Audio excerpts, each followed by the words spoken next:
Alchemy, episode number 49. Where were you? You were supposed to be.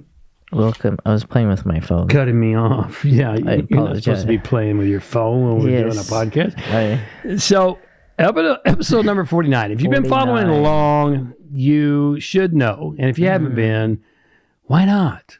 Go back and catch up, because we've been talking about there are 7 environments that affect your chemistry. They infect your I said infect. They can infect. They can infect if you're not careful. Affect your biology, your body, and your mind. Yes. And we've been discussing how to transmute each of these environments. So today we're going to discuss what we call personal environment. Oh. Now, what's the obvious thing you might think of, Bersabeh, when you hear personal environment? Say what you have around your house. True. That wasn't that is an accurate answer. And the first thing that comes up for me is your body.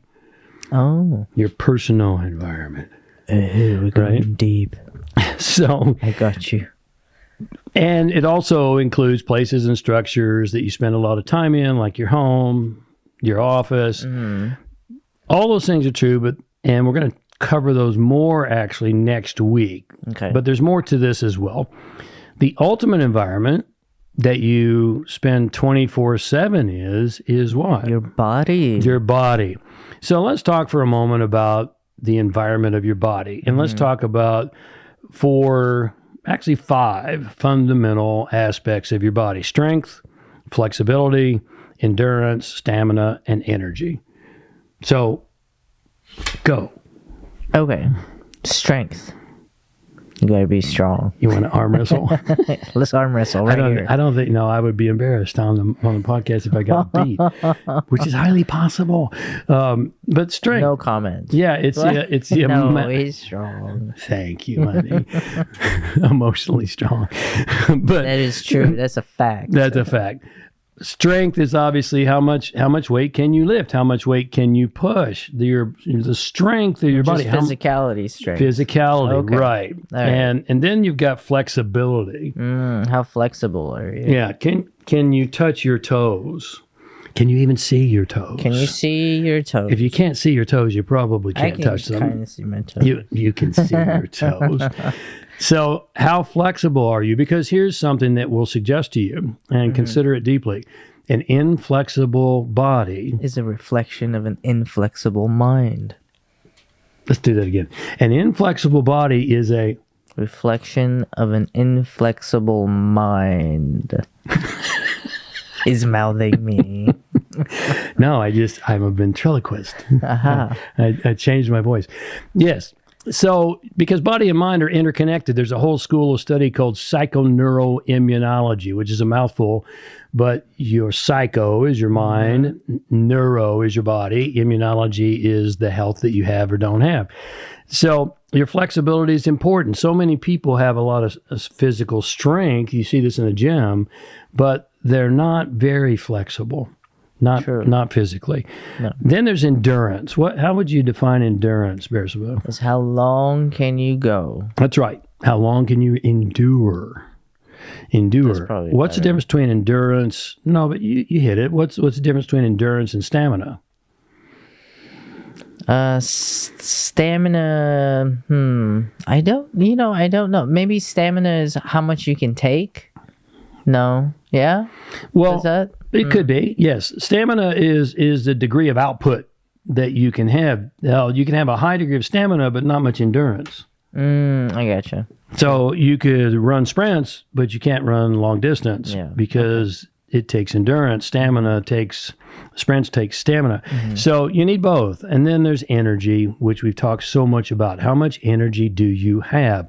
Can you get up and go even when you don't feel like it? Can you access something bigger and broader than from outside of you than what's just inside of you? How about your personal diet? Oh, yeah, that's a big one. It's a huge one. I mean, if your body is toxic, you're not going to have a good personal environment. No. You're not going to think well. No. You're not going to feel well. No. You're not going to be in a good mood. No, because you're controlled by sugar. Oh, sugar high. Sugar high. Yeah, not a good thing. Not a good thing. And it spikes you and drops you like a hot rock. Yeah. What about clothing? Clothing is important as well. Talk a little bit about clothing. How is that important on a personal environment? Some say, "Oh, I don't have to dress flashy because it's show off, or I have something to prove or say." And it's not so. When you dress better, you feel better. If you're gonna put on sweatpants, t-shirt around the house, you're just gonna feel lazy. Yeah. You put on jeans and you actually feel what your body's because a lot of people have gotten this habit of wearing these tights or sweatpants, yoga pants. Get out of the yoga pants. Start Get out of the yoga pants. Jeans again, regular jeans that don't stretch. Or just some slacks or a dress that remind you when you sit down if you've eaten a little bit too much for too long. They kind of it kind of puts you in check that maybe I shouldn't have that extra bite of peanut butter. You're speaking from personal experience. I'm talking to myself right now. Yeah, and there's a lot of research actually that the way you dress has a large impact on how you feel. Oh, for sure. So you feeling pretty good today, Bersabeh? I am. Because you look marvelous. Oh, thank you. You look not so shabby yourself. Oh, that's what I'm not. Come on. You're very handsome today. Oh, thank you. That's optimistic versus pessimistic. That's a whole nother topic. Yes, it is. So yeah, the way you dress. And Bersabeh and I, we do something really unique, I believe. And we encourage our clients to do the same thing who work together in business and they work from home, is that we get dressed for work every day. That's right.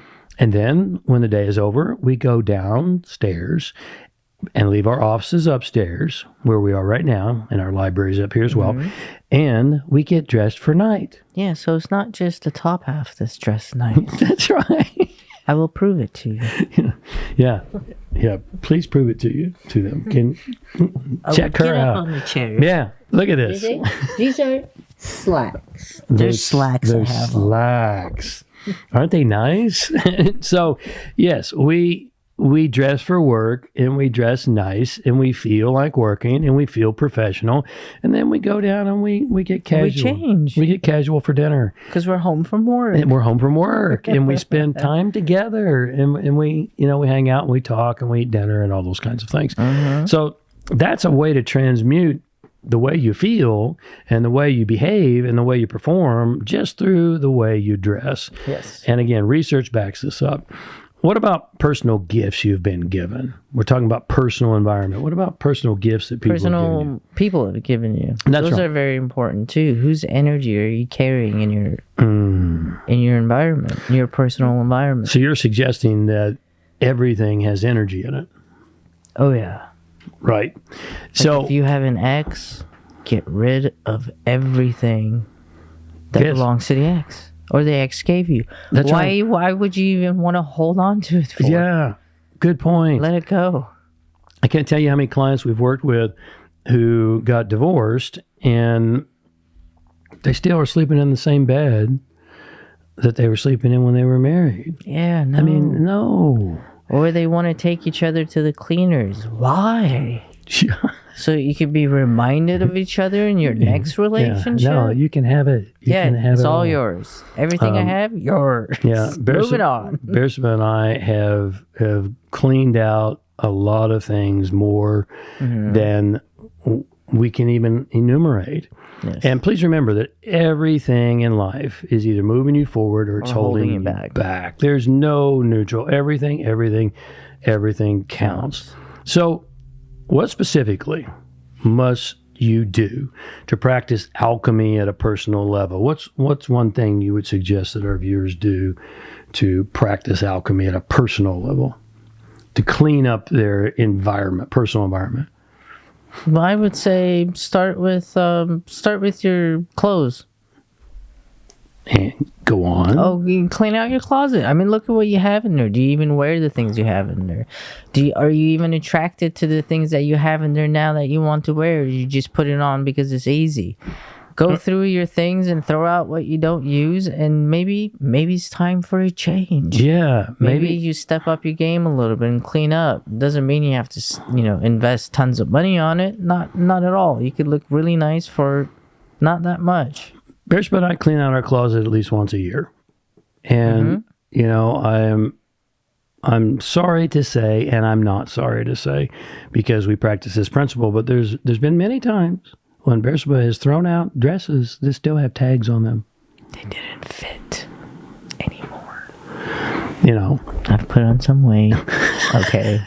They don't fit. Yeah, and you saw her stand on the chair. She's really put on some weight. She's like, what I used to look like. Yeah, she looked like Skeletor when I first met her. But that's another conversation. Yes. Yep. Throw out, if you still got those plaid bell bottoms from the 70s. Oh. I mean, seriously. They might come back in style. No, just let it go. Let it go. Give them to someone else who can benefit. And please don't do that cheesy garage sale thing or yard sale. Just prove to yourself and to the universe that you can give them to someone. Give them away. Let someone benefit. Give it to Goodwill, Salvation Army, whatever. Give it to someone who can benefit from it, and send a message to your unconscious, as well as to the universe, that you're abundant. You don't need to, make a couple of bucks on a yard sale. Please don't do that. Maybe it's time for a closet purge. As I mentioned, we do that at least once a year. We just got done doing that in December. Yes, we did. Maybe it's time to throw out or give away those gifts you've been given from people who you no longer wish to associate with or remember. That's a tough one. That's a tough one, particularly for those people who are sentimental. And yet, I promise, everything has energy in it. Maybe it's time to focus on more high-performance fuel for your body, and thereby create more high-performance output. So just remember, we could go on, but hopefully you get the point. Your personal environment is one of the 7 environments. It impacts every single thing of your life, and there is no neutral. Everything counts. There's no neutral. Hopefully this has been valuable for you and helpful. I never thought when we started doing this podcast that I would see Bersabeh standing on a chair. So I want to tune in next week. Thank you. Yeah. For a surprise. What's going to happen next week? I don't know. I never thought this would happen, but I want to thank you for encouraging her, pulling that out of her. Thank you for being here, and God bless. Lots of love. We'll talk to you next week. Bye. Bye-bye.